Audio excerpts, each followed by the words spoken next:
Hello, I'm Sam Gerrans. Today is Tuesday, 2nd of April 2024, and we're going to be looking at the Quranic response to attacks or arguments from people of other faiths. Okay, so what we're going to do is we're going to look at reader.quranite.com. The links for which are down below. It's free. You don't have to pay to get in or register or give us your email or anything. And what I want to do is just look at responses to people who attack the Qur'an or attack, your faith.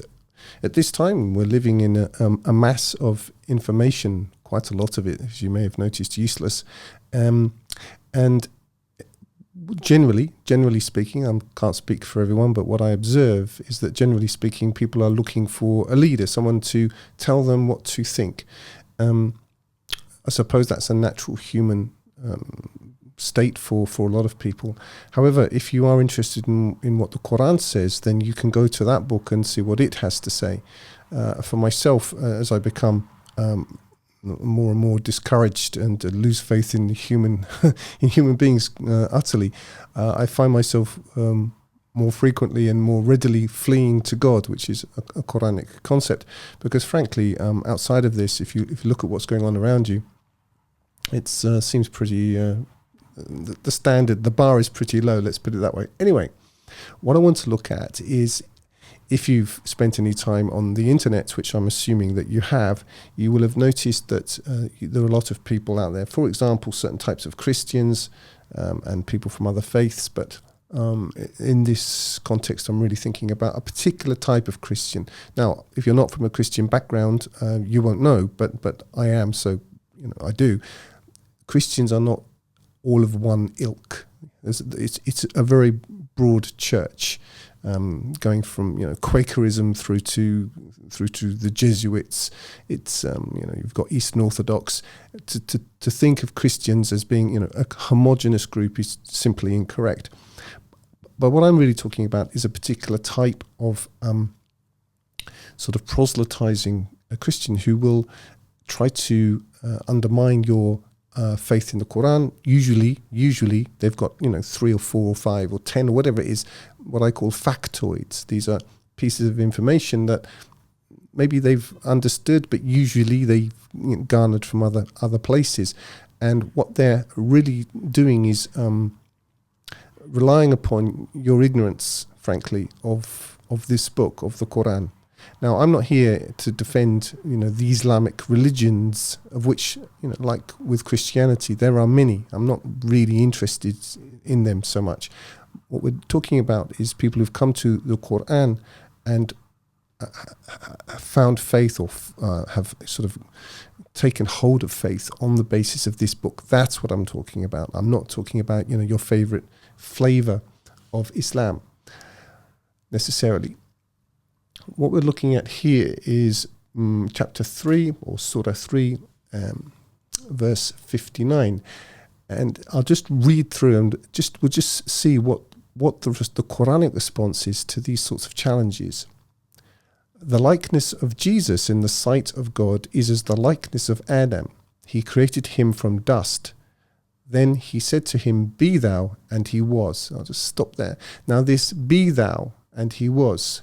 ثُمَّ قَالَ لَهُ كُنْ فَيَكُونَ. This is actually a motif that we find throughout the Quran in multiple places.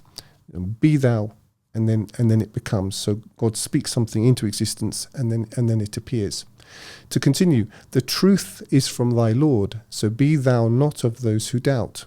Now, even if you don't have any access to the Arabic of the Quran, the reason why I've translated this using thee, thou, not just sticking with the more modern you throughout, is because it gives you access, even if you don't have any access to any of the Arabic, to the fact that this is being spoken to the messenger directly as an individual, as a person. Now, as I mentioned, if you don't like Sam Gerrans, you don't like Sam Gerrans' translation, and you don't, let's say you don't understand the methodology upon which it's been built, you can check, you compare at least with 3 translations here. So here we are. We have Arbery, who is a non-sectarian Arabist, whose translation I rate highly, actually. Sahih International, which is a middle of the road Sunni translation. It's not extreme. It's sort of in the sort of the middle of what you'll find in the majority of Sunni orthodoxy. And then you have the Hilali and Khan, which is the translation, which is the sort of dagger between the teeth off to the local railway station with a backpack full of Semtex translation. I think this is a good cross-section of translations. We decided when we, with Brother Said Mirza, that we didn't want to, populate it with too many translations, but I think it gives you a fair range right there. Anyway, all that to say that you can tell to whom what is being said is being addressed. To continue, verse 61, and whoso disputes with thee concerning him. Now, in this case, it's talking about Jesus. I mean, grammatically, it could also be relating to al-haq, the truth. But in any case, and whoso disputes with thee concerning him after the knowledge which has come to thee, say thou, come, let us call our sons and your sons, and our women and your women, and ourselves and yourselves, and let us pray in earnest and invoke the curse of God upon the liars. This is the true story, and there is no God save God, and God, he is the exalted in might, the wise. This is what you're supposed to do. When you get these people, and that sometimes they're very accomplished debaters, and as I say, they'll have their their list of factoids and so on. And unless you know the text really well of the Qur'an, you're going to be kind of stuck, because quite often, you're fighting or arguing from a position where you've probably kind of forced into a position where you're adopting or having thrust upon you the assumptions or straw men of other people. And let's say you don't really understand the text. Let's say. So as a fallback position, because I've spent 10 years studying the Quran exclusively, and I'm not done. It's a lifetime here. A bit like mastering an instrument. It's all relative how much one can master. But I don't think you have to know every single thing about the Quran in order to understand that it is from God. And anyway, my point is that this is the challenge, that you're to challenge them, because they come with their tricks and they come with their their factoids, and often, let's face it, the hadith chaps give them plenty of grist to their mill. I mean, with friends like these, who needs enemies? And it's very easy to find oneself forced onto the hard shoulder of the road and into a position where you're having to, or feel that you have to defend a whole load of things that you don't have to defend. You don't have to defend Al-Bukhari. You don't have to defend, whatever convoluted history of so-and-so told so-and-so told so-and-so. You don't have to do any of that, not according to this book, because this is what we're talking about. What you do is you say, you bring yours, we bring ours, and we collect our sons and your sons, our women, our wives and your wives, ourselves and yourselves, and then let us pray in earnest and invoke the curse of God upon the liars. And each is to say, this is the true story, and there is no God save God, and God, he is the exalted in might, the wise. There is no point of debate here. It's not about who's the better debater. This is about actually invoking a curse upon the people who are not telling the truth. It's quite simple.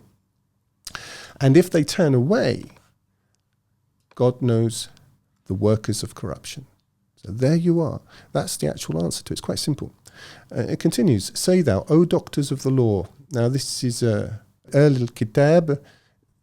There's a reason why I translate this in this way. If you are interested in that reason, you can get to the background for that here. But also translated as people of the book. Because of the way the Quran uses this term, it's quite clear, or in certain contexts, that it is people of the book, people of the writ, who who understand that writ or claim to understand it. This isn't just people who happen to be part of a tribe. These are people who actually have a command of the contents, and that's why I call them doctors of the law. All the reasoning for that you'll find in my broader work. To bring it up to date, we have analogous people in the Islamic world. So this is an archetype. O doctors of the law, come to an equitable word between us and you, that we serve not save God, and that we ascribe not partnership to him, and that none of us takes others as lords instead of God. You have to make sure that's true, though, when you say that.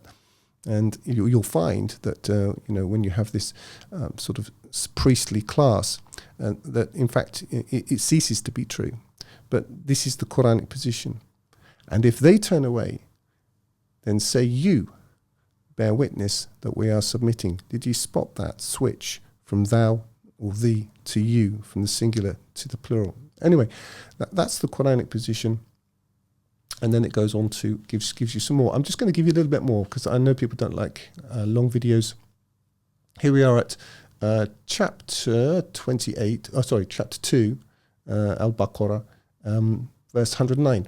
Many among the doctors of the law, Al-Kitab, the people of the book, the people who of the writ, the people who understand the writ, because most people, even today, are from a scriptural point of view, they are illiterate. So it's talking about the people who are literate. Wish to turn you back as atheists after your faith, out of envy from their souls, after the truth has become clear to them. But pardon and forbear until God brings his command. God is over all things, powerful. Just one more. Here you are, just one more bit. And this is also from chapter 2, Surah 2, verse 120. And never will the rabbinic Jews be pleased with thee, nor will the Christians, until thou follow their creed. Say thou, the guidance of God, that is guidance. And if thou follow their vain desires after the knowledge which has come to thee, thou wilt have against God neither ally nor helper. Now this is the Quranic position. I hope that's of some use. I will include links on my YouTube to these verses down below. Thanks for listening, and bye for now.